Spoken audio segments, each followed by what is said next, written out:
the Cybersecurity and Compliance Podcast with Craig Petronella.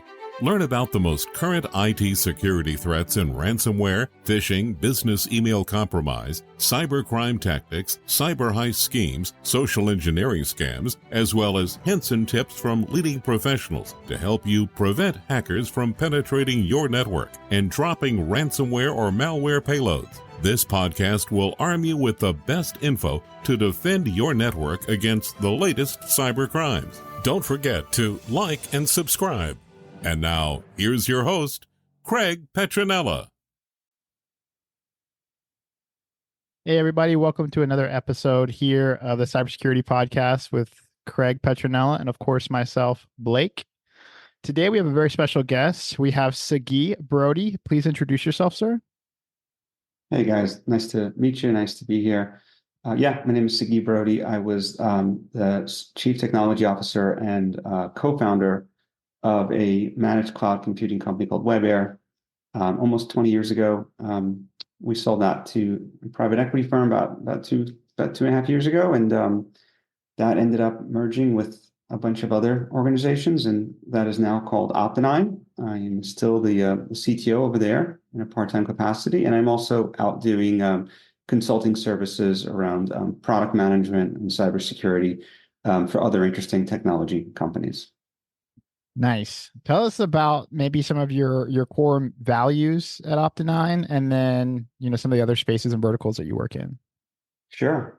So the primary value proposition of Optinine is really a managed cloud provider, and the services that Optinine provides surround management of public and private cloud infrastructure, and then also a large focus on business continuity, disaster recovery, and overall resilience. And so with that, we have services such as managed backups and managed disaster recovery. And the important thing to note is that we are focused on working with organizations who have sort of acknowledged that they don't have an appetite to take ownership and accountability of ensuring that their cloud infrastructure is properly managed and monitored and secured and scaled, that their disaster recovery infrastructure is set up properly.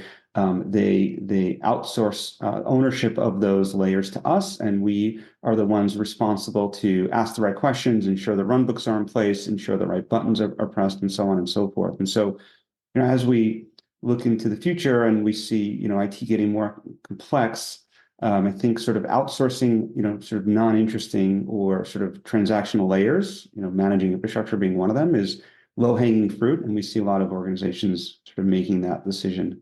The other organizations I'm involved with, I've done some investing in, technologies that I think are cool, and providing some consulting around there. So one company that I've been working with is called Aviation. They are focused on providing cybersecurity protection for physical aircraft, and I've been helping them sort of, get the word out. The aviation industry, surprisingly, is pretty far behind others that we're all familiar with as far as requirements around vendor diligence and proper security. So helping to educate and let people know what they need to do to protect their fleets. What type of physical security does an aircraft require? I know that's a silly question, and obviously Craig and I work with computers and servers. So to me, whenever you say physical security with aircraft, it I don't know what it triggers. So I'm curious. It's a really interesting sort of topic, especially for folks like us who have come from a traditional cybersecurity background. But so when you think about a physical aircraft, there's a few attack vectors. The possibly most alarming one and most obvious one is the radio frequency based communication. So you have planes and the ground and satellites sending RF type of signals, and these RF based messages are unencrypted and unauthenticated. And I think the unauthenticated piece is probably the more critical first, right? Because if you can transmit a message powerful enough to be received by an aircraft, the aircraft has an assumption of trust that it is accurate information, and so you can do a lot of nasty things. In fact, a few months ago, and so something like GPS jamming has been around for a bit. It's actually getting more sort of talk now because of the conflicts that are going on and the fact that it's actively being used by military. But more alarming is GPS spoofing, which, from our world, we go back maybe 15 years and talk about sort of just, TCP, or really just IP spoofing. Same thing, right? At some point, it was this holy grail. Is it possible? Oh, it's really difficult. Oh, we got it to work in some cases. And then it became very prevalent, right? And so we're going to see the same thing. In fact, a few months ago, there was a period of about 3 weeks where about over 20 commercial and business aircraft were the victims of GPS spoofing, and we're talking 787s, 777s, Airbuses, Gulfstreams, and they all thought they were about 80 nautical miles off from where they were supposed to be. One of them almost ended up in Iran by mistake. That would be bad.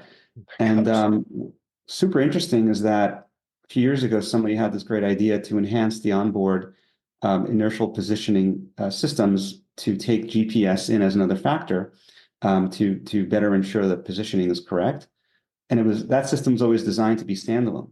And now, when this happened, the GPS data came in, the IRS, that system, got super confused, and it caused a cascading failure. All these other systems in the cockpit failed. And I'm talking about the planes that I just mentioned. And basically, these planes had to call air traffic control and say, where are we and where should we go? Which is surprising. So radio frequency is one. The other attack vectors really surround physical access to the aircraft, and trust. And so if you think about the number of people that have access to these planes, all these subcontractors and vendors, again, there is an assumption of trust. If you have access to a device, lots of these devices have Ethernet ports, USB, PC, some of them are pretty old, PCM, CIA, all sorts of, different inputs. If you have access to those, then anything that you plug in there is assumed to be valid. You can override, replace the configs, all that. And when those types of attacks, you can modify the guidance systems, the navigational data, the autopilot, the actual control surfaces. Even in the cabin, people think, well, the cabin is separate. You get into a cabin management system, you can set off the fire alarm, the fire suppression system, the plumbing for the toilets. I mean, you can force a plane to not take off or force it to make an emergency landing. So that really comes down to supply chain, right? And vendor diligence and all that. So there's all sorts of alarms going off in my brain. I'm thinking like pen tester for airplanes. That's what this company does, is Civiation that I'm helping. They're doing vulnerability assessments for physical aircraft. So would it be possible for a hacker to either board a plane or go into an airport where there's maybe a busy airport like Atlanta, for example, where there's a lot of aircraft kind of taxiing in, and use something like a Flipper Zero or some type of device like that to kind of either infiltrate or jam signals? Oh yeah, absolutely. I don't know the output power of, I'm familiar with that device, but as far as the proximity requirement, I don't know. I mean, obviously those things are all possible, right? It's not a matter of, is it technically possible? It's more a matter of, how illegal it is, right? Same thing with, shining the lasers up on the planes, right? Like, obviously anybody could do that at any time. It's just lucky that it's not being done much. So my fear, the RF. Yeah. Yeah, sorry to interrupt you. My fear is that there's some type of spy balloon that has RF jamming capability, or even drones that are flown with some type of jammer capability to, that all sorts of alarm bells going off for me. Oh yeah, yeah. Who has weaker Oh, I'm sorry. Go ahead. Go ahead, Blake. I was just curious. I'm a huge Airbus guy, so I'm on the Airbus train, and I've invested in Airbus. Like, obviously I hold stock in Airbus, and I have for, I don't know, years now. So I'm not a huge Boeing guy, but who has weaker security? Would you say Airbus or Boeing? Oh man, yeah, you're taking me right to the hard questions. It's interesting. I don't know that I can answer that. Civiation works with both of them, and so what Civiation really does is they're doing like deep R&D around these avionics components, and some of these planes are fairly old, right? And so when they were put into production, assuming physical access means assume trust. There was nothing wrong with that back then, I guess. But some of these vulnerabilities, like if I showed them to you on the platform, they would read like this: like the cabin management system, has a hard-coded IP of 10.0.0.5. It's open to default credentials, and if you plug into the Ethernet port, you can TFTP over and override the configurations and configs, right? Like the types of vulnerabilities are not crazy just because it happens to be on a plane. The unfortunate thing is if you're flying on a 30-year-old plane, like you're going to run into those types of things. Now, upgrading and updating those components can be very time consuming.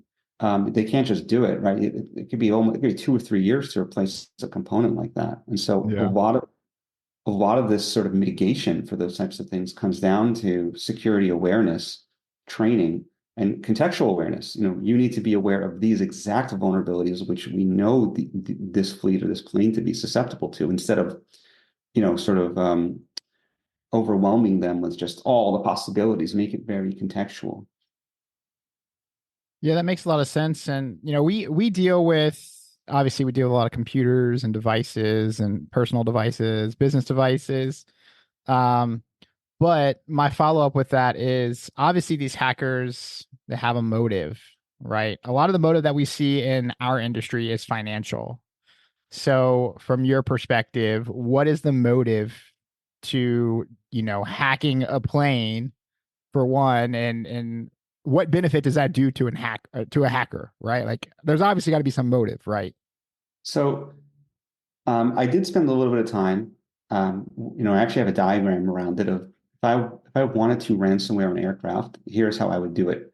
And obviously there is financial benefit there, right? And the amount of money lost when these planes are sitting on the ground is pretty high. Can you compare it to a hospital being ransomwared? It's probably close. Some of these planes, cost, 80 to $100 million. And, what does that look like when they're down for a week? And the operators, they have insurance. If an engine fails and needs to be replaced, what is that? What does the loss of business amount to for a week? Loss of business for an aircraft because of some sort of cyber attack is not something that any insurance company in the industry is going to cover at all right now. It is definitely in the gray area. And I've talked to some insurance carriers there, and they agree. But if I wanted to, ransomware a plane, think of it, you have these vendors who are coming on and off the planes and plugging in laptops to all these systems. Now, unfortunately, there is almost no vendor diligence in this industry. If I'm the owner of a fleet, and I'm entrusting a vendor or a partner to perform maintenance, or do updates, or replace a failed component, there's no, hey, fill out the cybersecurity diligence form, show me how you enhance my security, not expose me to more. And so those laptops, are they running EDR? Are they going home and sitting on someone's home network? What does the cybersecurity posture back at the corporate office look like for these vendors? That's not happening. And so it wouldn't be fairly difficult to develop to take a traditional ransomware strain, right, that gets into a traditional IT organization through phishing, social means, whatever. And once it's in, what are they doing now? They're looking for critical assets, right? They're designed to look for SQL databases, whatever critical asset. Swap that critical asset to a avionics vulnerability. Now the ransomware is sitting on these laptops dormant, and it's just waiting to see the right signature on a local LAN. And when it does, it can ransomware that component. And so the leap from where we are to sort of a more sort of industry specific or use case specific strain, it's not that sort of crazy, right? Have any drills been done like to simulate attacks like that? No, unfortunately, like I said, the industry is pretty far off. I just spoke at a large business aviation conference a few weeks ago, talking about these things, and so that's what we're just at the point where we're educating as like, hey, these are the risks. This is what's possible, what's not.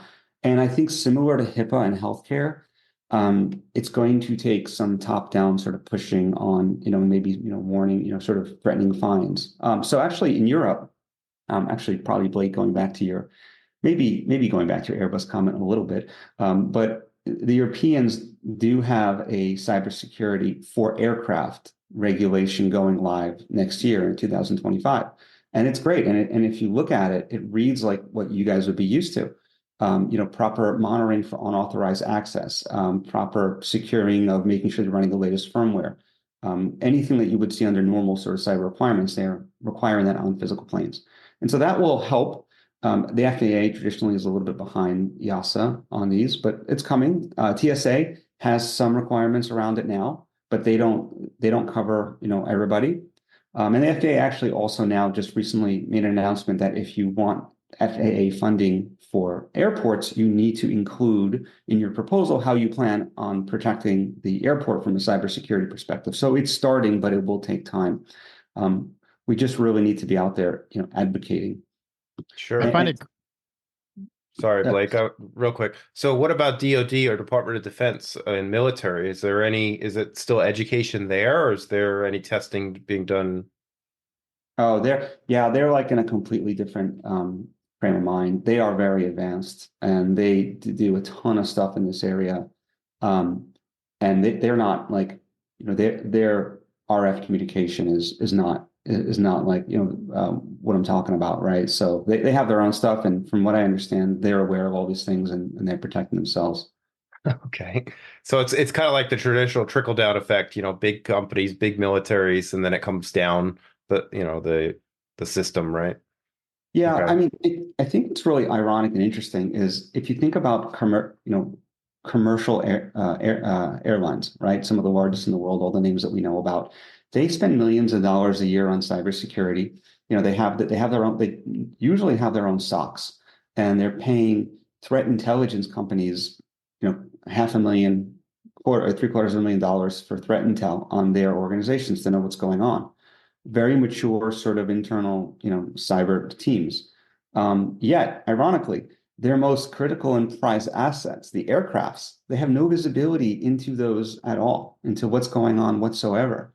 And so part of what, Civiation is trying to do and what I'm helping them with is, this is a bridge. The platform that they're developing, which is really it's a real-time, it's a vulnerability assessment, but it's also continuous. That can feed data into the SIM.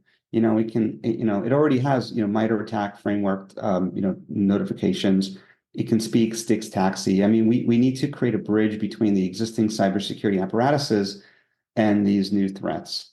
In fact, at Optinine, we did something similar. Optinine is in the business of, like I said, managing backups and disaster recovery. And part of that is we actually will deploy and manage backup and replication software at our customers, locations or on their servers, and we manage them. And we noticed that a lot of customers were coming to us to consume those services because obviously they were mindful of security and they wanted a capability to recover post-attack. And then we realized that when attackers who are looking to ransomware an organization get into organizations and their IT infrastructure these days, they're actually, one of the first things they're doing is a very common pattern in workflow. One of the first things they're doing is they're looking for those backup and replication tools. They're seeking them out so that they can destroy any potential for recovery. And Blake, to your point, if that's what your economic benefit is, I want to get paid a ransom, I'm going to do everything in my power to improve the likelihood of getting paid. And so because we knew they were looking for these backup and replication tools, one of the things we did was we built this add-on to our offering where we would run the backup software configuration itself through machine learning on our side, and we would look for anomalies and look for suspicious activity. If the end users maybe change their retention policy twice a month, made changes to encryption once a week, changed job definitions, and all of a sudden in one day we see a bunch of jobs deleted and other changes, that's suspicious. And because those things are happening before the ransomware takes place, it would be a predictor of a ransomware attack. And so we built that, we productized it, and we tied it into our service so that if and when we saw that, we can automatically air gap the offsite backups or DR, or we built an API. We feed it into the client's SIM or their MSSP partner SIM. And again, I think so it's a very sort of similar use case to the aircraft. You have this new attack vector that maybe it's been around for a long time, like backup servers, been around for a while. Airplanes been around for a while, but all of a sudden it's an attack vector that was not encompassed by the cyber team. Now it's being exploited, and we need to sort of build that bridge. Yeah, I'm surprised, honestly, the FAA doesn't have regulations, behind this, like some type of compliance mandates that say, hey, for you to operate in our airspace, you have to go like we see it in, obviously data centers, endpoints, any type of CMMC. cyber. Yeah. Any type of cyber infrastructure, we see these mandates already existing. But, the airline industry, I mean, it's a huge portion of our, economy, right? So travel, the airline industry, I mean, like I don't even know how much is, I mean, it's billions and billions of dollars, right? Of the sector that just goes unnoticed, uncared for. And I'm so surprised there's not mandates around that.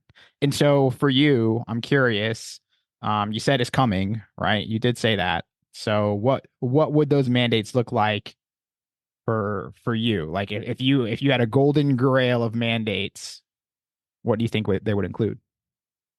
Well, so if you look at what EASA, which is the European FAA, essentially put out, it's exactly what you're saying. They are mandating operators, someone asked me this the other day.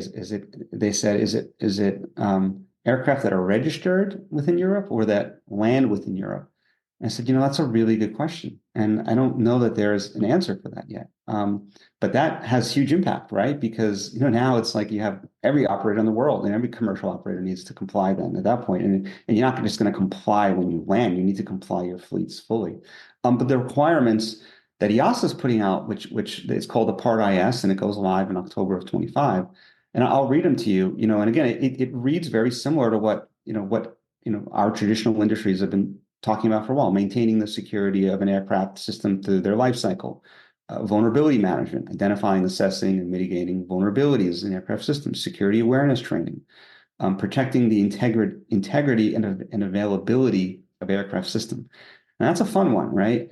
I used to have a lot of fun with that one with HIPAA, because HIPAA also spoke about availability of data, which when I was really focused on selling disaster recovery, we would use that. We'd say, hey, HIPAA is not only about people stealing your data, but if someone can cause your system to go down and make that patient data unavailable, that's a HIPAA violation. If you have downtime, and doctors can't get the patient data, that's a violation. So that's an interesting one. The other ones, back to EASA, are ensuring the confidentiality of aircraft data, monitoring aircraft systems for sign of unauthorized access or activity, aircraft incident response, implementing measures to mitigate risk. So again, like very sort of traditional, table stakes type of requirements.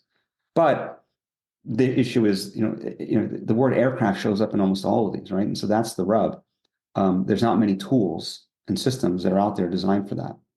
I also see a web of jurisdictional conflicts, right? So let's just say, for example, an American airplane is flying within the borders of Europe and something happens within the borders of Europe. Who has jurisdictional authority over that plane to investigate said breach? You know what I mean? Like it just Yep. it becomes this web of entanglement. I'm also envisioning some type of, flyby hostile country and some type of almost EMP, but specific for aircraft. Like a new cyber weapon aimed at aviation. Yeah, I mean, so all of this stuff can happen, obviously in the air and in the sky. In fact, one of the RF systems that is susceptible to this is called ADSB, and it's basically just positioning data. And interesting thing is all the planes, actually, it's now mandated that the planes do this. So there's actually some pretty cool sites out there. Like if you go to ADSB Exchange, or Flight Tracker, which is a really cool app you can install on your phone. You might have those right now. They're awesome. Yeah. They have augmented reality. You can just point your phone at any plane you see flying past in the sky. It tells you the tail number. It tells you where it came from, where it's going. Really cool stuff. But if you look in the corner behind me, I have a little radio there. I'm participating in this ADSB Exchange. You go to the website, it shows you a global map of where every single plane is in the world right now. And that's all hobbyists like me that are sort of contributing to this network. It's like SETI, and it's cool. My little radio back here, I can receive signals within 300 miles. If I can look at just my map, it's Wow. actually, It's pretty if you're a awesome. geek and you like, it's a little Raspberry Pi with a $50 USB radio. It's a lot of fun. But anyway, the planes all put out these signals, right? And so that's cool. Here's where I am. One of the interesting things is that there's this collision avoidance system where the planes receive the signals from the other planes in the area, and the planes actually speak to each other, and they basically will say they form this consensus. We're gonna collide. I'll go up, you go down. I'll go left, you go right. And these messages are basically shown to the pilots, like, hey, your collision avoidance system is going off. We recommend that, we want to move to this position, or we want to do this, press the button. And so very easy to send a fake message and cause the plane to move or change position. I'm really curious. So something that I know this is more kind of content focused, but obviously when the Super Bowl was happening and obviously Taylor Swift was flying across the ocean and people were tracking her flights, and then now you see there's this young guy, I can't think of his name, but I'm sure the young guy who's tracking celebrity jets and posting that Wasn't he information. tracking Elon Musk at one Yep, point? same one. Yeah. Same Yep. one. Yeah, same kid. So something that nobody really talks about, and I'm curious to get your take on, is transparency of this information, right? Because they're using federal airspace, right? They're using federal tax dollars, obviously. And so there has to be some type of window for the public. Where do you define that, right? Well, so that's what's actually happening, right? So if you go onto these sites, you can see all the planes and you can see their tail numbers, the FAA registered tail number. And if you go to the FAA's website, you can look up any tail number. It'll tell you what type of aircraft it is, give you some registration info, and give you ownership. And typically, what is done to sort of obfuscate the ownership, and I think the commercial operators, they don't care. It's like they just put it out there. But definitely in the business world side, an LLC, a new LLC is created per aircraft, and that's sort of like the paywall that you can't get behind. And so you don't necessarily know who the LLC. I mean, ironically enough, sometimes now you can go digging and you can look at the LLC and you look at the address. And it's fairly, like I saw one that, it's typically they'll put like the initials of the company. I mean, you don't need to, but that's the thing. If you can, once you get the name of the LLC, if you can figure out who owns that LLC or what it's related to, now you know whose plane it is. Now, what can they do? I'm sure there's a way to maybe, I don't know, maybe you can request to change your tail number, maybe you change the LLC. But once someone has that association, once you can get from tail number to kind of owner, the operators now mandated to put out these signals of here's where I am right now. Here's my tail and here's my position, and then it's trackable. I think, and that's the thing. That's an interesting thing. Blake is like, people. I think the person who was tracking Taylor Swift, they sent him a cease and desist, right? And they sent him all this like, we're going to sue you because you're putting her life at risk and all this other Right. stuff. But meanwhile, you're right. It's publicly available information. He's just bundling it up in a way that's easier for folks to see. And I'm assuming you believe in that ability to do that, right? I mean, I don't know. I haven't really thought about it much. I mean, on one hand, it's it's related to federal government and this and that and taxpayer dollars. On the other hand, it does make it easier, right, to conduct these attacks. But I wonder if it needs to stay public. Well, yeah, the tail number is, the tail number is just a number, right? I think maybe the registration information, right? That's what I Maybe, mean. yeah, maybe not showing the owner, or maybe that has to be behind like a Freedom of Information Act request or something that makes it more difficult. We're starting to see a lot of, we talk about like trustless, like zero trust frameworks a lot. And there seems to be kind of a divide of people that say, no, zero trust isn't the way, and people saying zero trust is the future.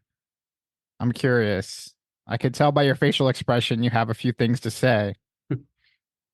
Zero trust has been, it's turned into this overhyped marketing term. Look, 15, 20 years ago, in our offices in the Optinine, or at that point it was Web Air offices, we had a whole bunch of employees. We were a tech company, so it's not a fair example, but we wanted to secure our staff and our people and ensure that there was no data leakage. So every employee was put in their own VLAN. And when they VPN'd in, they ended up in that same employee VLAN. And so there was segmentation. They were not on a shared layer 2 network. And we were doing zero trust without having a fancy name for it. Right. And that's what bothers me. I think that, I worry that there are business owners that are out there who read the news, see these stories about ransomware, and basically in their head, they're like, well, I'm okay because I buy backups, or I have disaster recovery, or I pay the security company to take care of everything for me. And there's all these there's so many bad assumptions related to cloud and to security that people have a false sense of security and they just sort of discount it. And as you guys know, this is all multi-layered. There's no if I have X, then I'm secure. And I think we fall into that trap with zero trust. We subscribe to zero trust, therefore we're all set. We can ignore everything else. And that's what scares me, is the marketing aspect of it. There's a company that is focused on cybersecurity for the space vertical, for digital infrastructure in space. And so there's an AWS Snowball, which, if you don't know, is a glorified Raspberry Pi compute device. Yeah. It's an AWS edge compute device, but under the surface, it's pretty much a Raspberry Pi. Anyway, there's one of those on the space station. And so from a marketing perspective, it's like, whoa, we have edge compute in space. We can conduct computational, things in space. We have public cloud in space, Raspberry Pi. And that's cool. Like, you got to start somewhere. But then this other company came along and says, hey, we're doing zero trust in space. So from a marketing perspective, I think it's great. I would have done the same exact thing. But we got to be careful, So do I believe in zero trust principles? Yes. Is it the be all end all? No. That's kind of funny to me. Obviously, we want to talk about the future, right? I know you don't have a crystal ball, but obviously you kind of seems like you have a pulse on where the future of cybersecurity is heading. Is there any type of exciting developments that you feel like that are happening now that may be game changing or groundbreaking in the future? Well, I think I said at the beginning, but one of the things that also scares me is the fact that if you look at the role of IT managers, of CIOs, VP of infrastructure, whatever, the amount of sort of responsibility put on their plates year over year is increasing. And in many organizations, smaller, obviously, there's typically not a separate sort of security apparatus. They're then tasked with owning all the security stuff as well. And I think one of the things that a lot of those folks in those positions don't realize is part of their job is to manage complexity creep, is to have a focus on ensuring the most simplest architecture that they can find, which still satisfies the business needs and provides some level of flexibility. That should be one of their goals. But I don't think that they're really thinking that way. And so we end up with this SaaS sprawl that we're all aware of, right? We end up with cloud sprawl. We end up with, if you look at something like SASE, right? Another great marketing term, thank you, Gartner, is cool, but it's not one product. It's like 50 products. And so people need to really focus on simplifying their environment, because the more complex it is, obviously, the harder it's going to be to manage, monitor, secure, and scale it, right? And it becomes almost impossible. And so we need to take a very active approach on managing complexity. If that's not done, it will almost become impossible. And again, I think that also means the outlook is good for managed vendors. MSSPs, managed security vendors, managed cloud vendors, all that. And so I think we're going to see in the future outsourcing to best in breed becoming much more common, because as things get more complex, which they will, it's going to be almost impossible for internal teams to do it. And I think, by the way, I think it's low-hanging fruit. Like, I think, like, if you have a remediation list of 50, like, hey, I'm just going to give it to my vendor. Yeah. I do, have spent some time looking at what's happening with digital infrastructure in space. It's just an interest of mine. I think it's just super, super cool to geek out on. Space-based data centers, space-based edge compute, space-based connectivity. There's a company. Actually, there was a great launch yesterday. It was a SpaceX rideshare launch, the first of this year. And the rideshare launches are awesome because there's typically like 100. If I looked at my LinkedIn, there was like 30 different companies that, like, we're in space, we made it, because they're all on the same rideshare. But there's a company that's doing cell phone towers in space, right? Like, direct to device. Like, I'm on my normal iPhone, my normal Android, and I have cell phone access because I'm directly connected to a cell phone tower in space. I mean, how cool is that, right? And now you think about, well, where's the content? Well, why not just put it in space, in the space data center, which gets free power and free cooling? So is it going to happen tomorrow? No, but I think it's super fun to talk about. So that all needs to be secured. Now there's a lot of optical links. Like, now all the space-based connectivity is optical in nature. Like, Amazon Kuiper is already doing 100 gig satellite to satellite. SpaceX is doing satellite to satellite. And so now how do you secure that? So I don't know, like, to me now, like, going back to complexity, look at the increased complexity there, and like, now apply your cybersecurity frameworks to that. That brings up. Sorry, go ahead. No, I was just sorry. I had a really quick follow up. It brings up a lot of thoughts to my mind, and now I haven't seen any like mandates or frameworks around satellite security. Yeah. People are talking about, I mean, within the satellite industry, there's sort of like a subgroup. But again, going back to radio frequency communication, a lot of it has been, and I think that going back to your question about aviation and the lack of requirements, a lot of it's been security by obscurity, and the fact that these things were, from an engineering perspective, very difficult to do.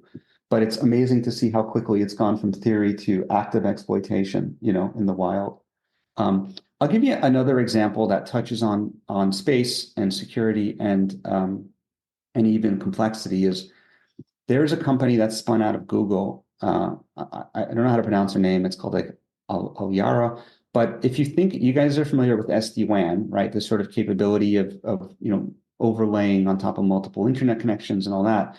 So what this company does is they created something called like temporal space software-defined networking. Like, they, made up a really cool acronym, and their focus is on taking terrestrial fiber connectivity,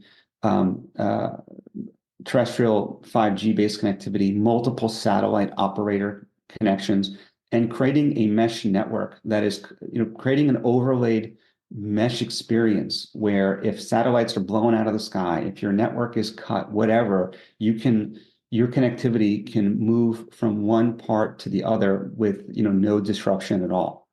And to me, it's like super cool, right? It's something that we didn't even think we needed.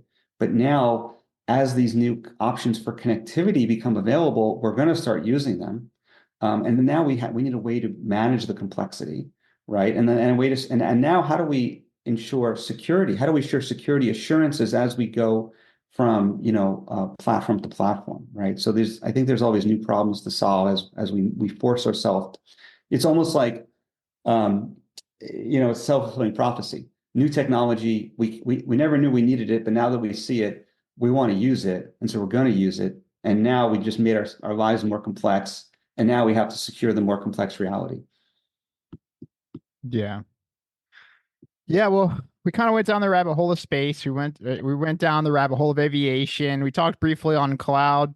Obviously, a part of you joining our podcast, obviously you're tapping into our audience, and our viewership and our listener base. Is there anything, we'd like to obviously give you the platform here. Is there anything that you feel like we didn't we didn't talk about that maybe you had on your mind? Well, I mean, I would say, just going back to the comment about assumptions, don't assume anything. A lot of people like to check the box around backups, disaster recovery. And again, I think the most important thing that an organization can ask themselves is, do we have an appetite to take ownership and accountability of managing X, Y, and Z, of being responsible that we've set up our AWS account the right way and that we've checked all the boxes? Do we want to be on the hook? Do we want to be on the hook to ensure that our disaster recovery configuration is working properly? Or would we rather just sign a contract for it and hold a vendor accountable to an SLA? And I think people don't realize, when you think about managed services, and I think you guys have similar services, is you're not buying bits and bytes or X amount of storage. You're buying performance. Like with Optinine, you're entering into a contract that we are going to ensure that your disaster recovery infrastructure is up and running with the specified RTO recovery time, and that your data is no longer than X amount old. And if we happen to be using the wrong hardware infrastructure on our side to get that job done, well, then it's on us to spend any amount of time or any investments to ensure that we upgrade so that we're meeting the performance requirements of the contract.